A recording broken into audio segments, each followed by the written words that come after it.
বৈষম্য বিরোধী ছাত্র আন্দোলনের সমন্বয়ক মোহাম্মদ নাহিদ ইসলাম ঢাকার কেন্দ্রীয় শহীদ মিনারে বিক্ষোভ সমাবেশ থেকে সরকারের পদত্যাগের এক দফা দাবি ঘোষণা করেছেন। শনিবার বিকেল 5:30টার দিকে শহীদ মিনারে সমবেত ছাত্র জনতার উদ্দেশ্যে বক্তব্য দেন নাহিদ। তিনি বলেন, প্রধানমন্ত্রী শেখ হাসিনা এবং তার মন্ত্রিসভাকে পদত্যাগ করতে হবে। নাহিদ ইসলাম বলেন, আর 1 মিনিটও এই সরকার থাকবে না। এক দফা এক দাবি, শেখ হাসিনার পদত্যাগ।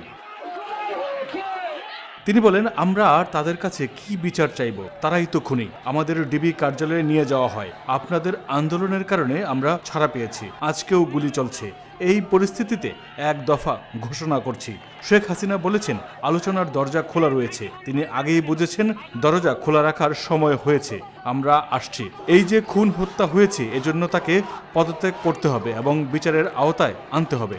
শুধু শেখ হাসিনা নয়, সব মন্ত্রীকে পদত্যাগ করতে হবে। নাহিদ ইসলাম আরও বলেন, ছাত্রদের এক দফা শেখ হাসিনার পদত্যাগ এবং এই সরকারের লুটপাট দুর্নীতির বিচার। ছাত্ররা জেলের তালা ভেঙে তাদের ভাইদের বের করে আনবে। যে অভ্যুত্থান শুরু হয়েছে, এতে সব জনতা যোগ দিবে। সবার সঙ্গে আলোচনা করে সম্মিলিত মোর্চা গঠন করার ঘোষণাও দেন তিনি। দেশের রূপরেখা ছাত্ররাই ঘোষণা করবে। আগামীকাল থেকে সর্বত্র অসহযোগ আন্দোলন চলবে বলেও ঘোষণা দেন নাহিদ।